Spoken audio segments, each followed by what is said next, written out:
Fala aí pessoal, sejam bem-vindos ao canal Fez História. Aqui quem fala é o professor Ronaldo. E hoje nós iremos falar sobre a Mesopotâmia. Não sei se dá pra ver aí. É isso, Mesopotâmia.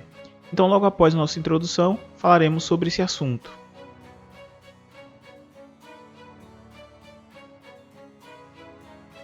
Pois bem pessoal, já estamos aqui no nosso slide, né, com o tema Mesopotâmia.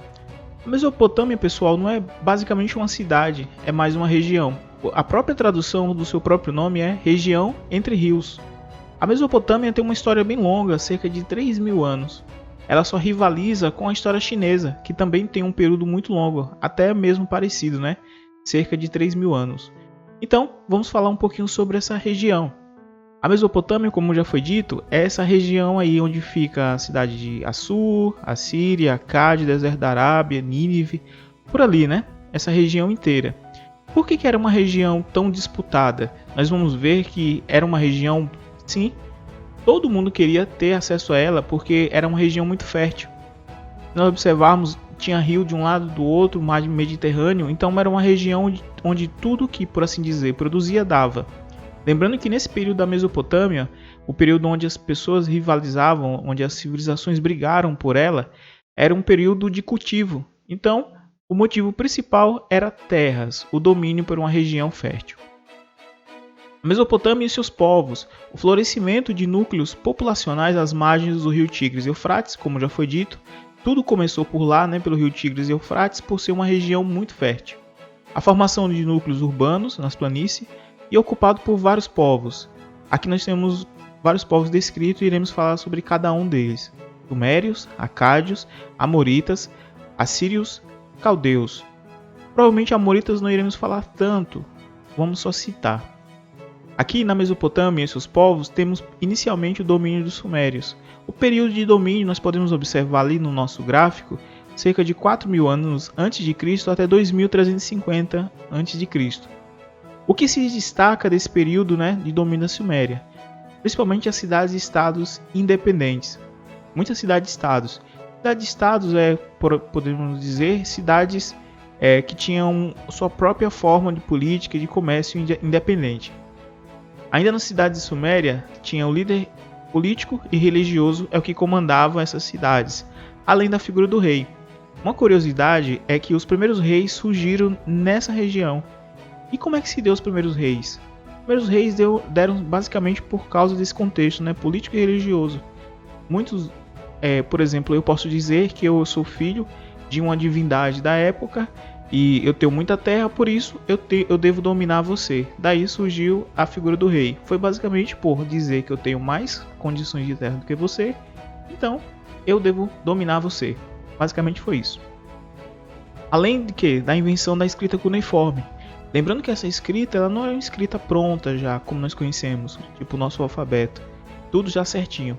Era uma escrita muitas vezes complexa, difícil de se entender, que até hoje mesmo, com achados arqueológicos, muitos historiadores e pesquisadores, arqueólogos, não sabem basicamente o que dizem muitas das figuras que tem lá representada, porque não era uma escrita tradicional por letras, era por números, figuras, desenhos, ilustrações, ícones e assim por diante. Por volta de 1.000 ícones, para representar alguma coisa. Então a escrita não era uma escrita acabada, era uma escrita mais vaga, né? Embaixo, nos nossos gráficos, vai mostrar o seguinte: o que se deu para cair esse domínio, né? Domínio sumério.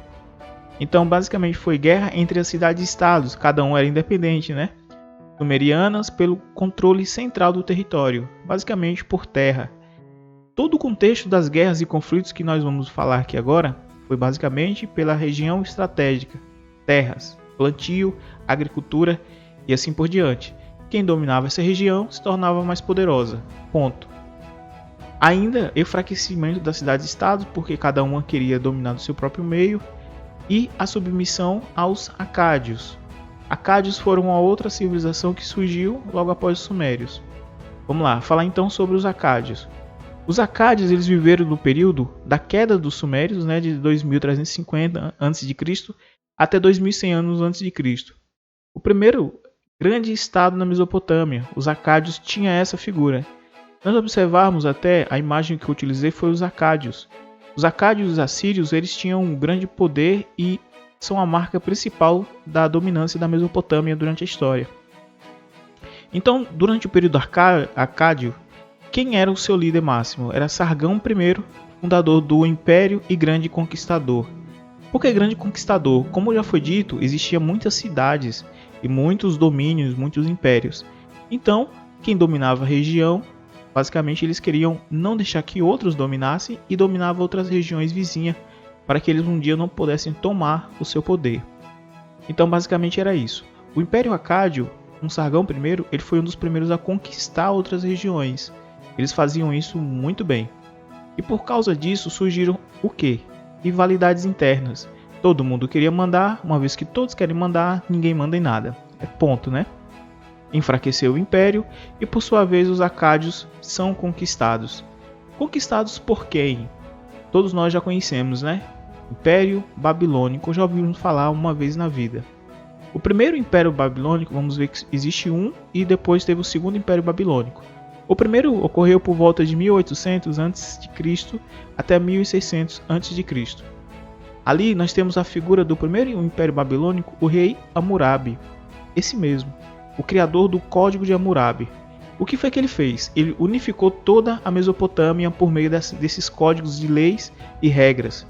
Lembrando que o Código de Hammurabi era leis e regras não somente para a vida social, mas para a vida econômica, vida entre até mesmo os casais, a questão do rei junto com todos os seus súditos. Então, era todas as regras e leis que determinavam que todo mundo tivesse uma única forma de vivência. Um detalhe, pessoal, é que na Mesopotâmia todo mundo falava o mesmo idioma e tinha a mesma cultura, tá certo? Além dos seus deuses, que eles eram politeístas. Eles adoravam vários deuses e várias divindades. Céu, lua, terra, água, vento, várias divindades eles adoravam. Na Babilônia ainda tinha um grande comércio central, o grande centro comercial, ou grande comércio central, dá no mesmo. Esse grande comércio central era basicamente da forma como Hammurabi ele desenvolveu por causa do seu código.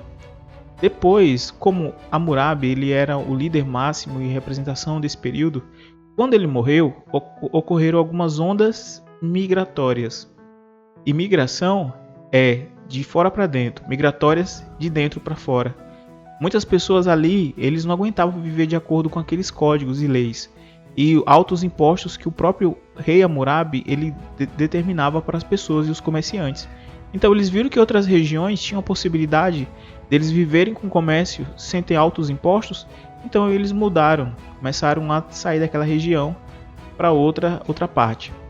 Como a fonte principal do Império de Babilônia era a questão do pagamento de impostos, com certeza o Império perdeu o poder, declinou, né? Começou a cair. Detalhe aqui agora para os próximos povos, que é os assírios.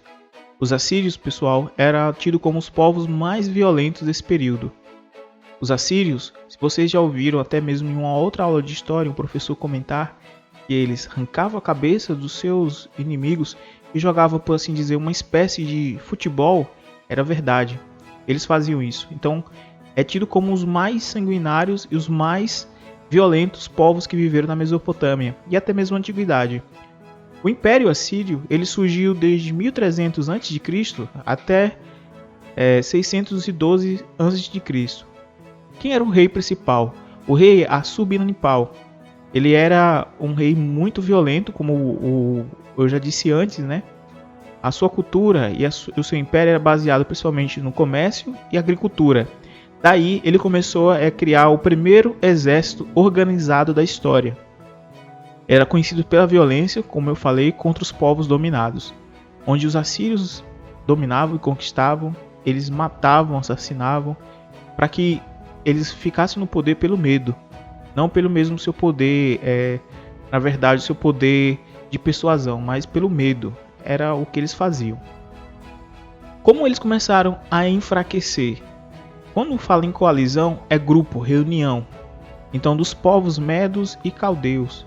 Os medo-persas, que a gente vai ver no futuro, esses povos medos e caldeus, eles criaram uma coalizão contra os assírios.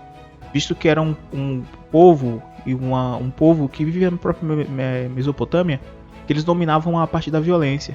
Os medos e caldeus eles criaram uma coalizão, ou seja, uma união, uma aliança para derrotar. Os assírios são conquistados pelos caldeus. Agora que os povos caldeus, antes de falarmos, vai entrar primeiro o povo babilônico. Mas vamos mencionar a respeito dos povos caldeus. Os caldeus, eles eram povos mais pacíficos, eram mais religiosos. Iremos falar daqui a pouco mais um pouquinho sobre eles. O segundo Império Babilônico. Agora o segundo Império Babilônico, ele foi de 612 a.C. até 539, como já foi dito, Eles eram alguns descendentes assim, ou era uma aliança, uma coalizão com os caldeus e até mesmo os medos. O segundo Império Babilônico, o líder máximo, foi o rei Nabucodonosor. Nabucodonosor ele fez o seguinte, estendeu a conquista dele além daquela região da Mesopotâmia. Eles foram até a Palestina e o Egito. E, como nós já conhecemos na Bíblia, a escravidão do povo hebreu. Ficaram cativos em Babilônia sob a liderança do rei Nabucodonosor. As construções de obras públicas. Essas obras públicas elas são mencionadas também na Bíblia. A partir desse momento aqui na história, já temos muitos acontecimentos registrados na própria Bíblia por meio de relatos e fatos. O rei Nabucodonosor é um dos que está registrado lá. As obras públicas mencionadas são o Jardim Suspenso, que é conhecido como uma das 7 maravilhas do mundo antigo, certo? Em breve farei um vídeo falando só sobre as 7 maravilhas do mundo antigo e também as 7 maravilhas do mundo atual. Então, um desses das 7 maravilhas era o Jardim Suspenso, que foi criado por Nabucodonosor para homenagear sua amada, simples assim. Além da famosa Torre de Babel, também mencionada na Bíblia, uma torre gigantesca que ele queria alçar até o céu. É como era descrito na época, Nabucodonosor, ele faleceu, aí começa o declínio, Declínio do Império. Quando Nabucodonosor ele falece, quem conquista? Os persas, na figura de Ciro. Ciro, ele era um persa que conquistou nesse período aí. Aqui mostra uma ilustração a respeito da construção de Nabucodonosor, o Jardim Suspenso. Então, o Jardim Suspenso não é que era um jardim ele ficava sobre o nada, é que ele tinha muita fonte de água ao redor e parecia que esses jardins eles estavam flutuando. É claro que não existe nenhum resquício mais arquitetônico, só relatos. Então, essas ilustrações ou todas as imagens que vocês verem na internet são somente ilustrações. E ao fundo nós podemos observar onde tem a famosa Torre de Babel, Ao fundo aqui, ao fundo da ilustração, a famosa Torre de Babel. E o Jardim Suspenso logo aqui. Então são as duas construções conhecidas que foi criado por Nabucodonosor. Como é que era a economia na Mesopotâmia, nessa região, durante 3.000 anos? Desenvolvimento de duas atividades econômicas importantes. A agricultura, como já foi dito, agricultura de regadio. Era uma forma de agricultura que eles basicamente tinham que pagar altos impostos para o governo. E o comércio. Como nós podemos ver, existiam várias cidades e culturas e regiões que se reuniam na Mesopotâmia para trocar especiarias, feijões, carnes, animais, assim por diante. Então lá era o ponto principal de encontro do comércio naquela época. Como foi dito anteriormente, um dos fatores da sociedade eram os tributos pagos. Normalmente esses tributos pagos eram em forma de trabalho que garantia a construção de obras públicas. Daí nós podemos ver aqui a figura do escravo. Quando nós escutamos a palavra escravo, vem na nossa mente normalmente pessoas negras, durante aquela escravidão que ocorreu aqui mesmo nas Américas, no Brasil. Mas nesse período a escravidão se dá de forma diferente. A escravidão se dá basicamente por dever algo, ou por até mesmo escravo de guerra. Como assim? Conquistavam uma região, um território, aqueles homens eles se tornavam escravos para trabalhar por um tempo, principalmente em quê? Em diques, reservatórios e canais de irrigação. Daí começa a criar, a desenvolver alguns artesãos por conta própria, Aqui a economia, a sociedade e cultura ainda, falando sobre a Mesopotâmia. Sociedade com rígida divisão. Essa divisão da sociedade da Mesopotâmia, ela não mudava. Diferente do que temos hoje, por exemplo, alguém nasce pobre, pode se tornar classe média, até mesmo se tornar rico ou bilionário. Naquela época, não era assim que funcionava. A divisão era dessa forma, se você nascia pobre, você morria pobre. Então tinha as camadas privilegiadas, a nobreza, guerreiros, sacerdotes e funcionários do Estado, Seus filhos seriam nobreza, guerreiros e assim por diante. Seus netos seriam. Então tinha esse fator hierárquico dentro da cultura mesopotâmica. E as camadas baixas também, como camponeses, trabalhadores e escravos. Mais uma vez, a palavra escravo se refere a todos aqueles que têm dívida a pagar e até mesmo escravos, ou seja, conquistados de guerras. Basicamente é isso. E esse termo de escravidão nesse período podemos dizer da seguinte forma, um outro exemplo. Eu devo certo favor ao meu vizinho.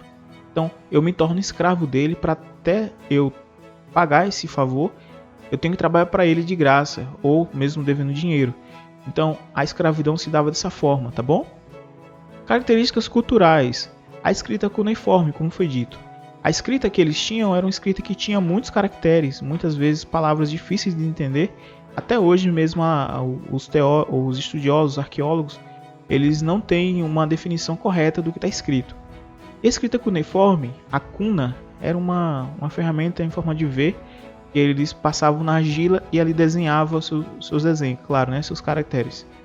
Como já foi dito, a religião deles, eles eram politeísta, muitos deuses e divindades, então eles acreditavam em vários deuses. A construção de grandes templos como os zigurates. Os zigurates foram as primeiras grandes construções porque eles eram em forma de pirâmide. Então os zigurates eram em forma de pirâmides. Então, antes, as construções eram casas convencionais como conhecemos, né? Um único piso, até mesmo talvez um térreo. Mas, durante a Mesopotâmia, esse período de 3.000 anos, se deu a construção por zigurates, que eram construções em forma de pirâmides até muito mais altas, né, do que convencional. Além do desenvolvimento da astronomia e da matemática. A astronomia desse período, pessoal, ele não tinha muito divisão entre a astrologia e a própria astronomia mesmo. Era uma coisa muito complexa, muito difícil de entender. Muitas vezes eles adoravam os deuses com base em lua, estrelas e tudo mais. Mas é importante destacar que a cultura que eles deixaram, tanto na parte como foi dito aqui, religiosa, escrita, construção, astronomia e matemática, são contribuições que começaram aí. Os primeiros matemáticos, os primeiros astrônomos, os primeiros edificadores, né, arquitetos, escultores, engenheiros, surgiram na Mesopotâmia durante esse período. Então, basicamente é isso aqui.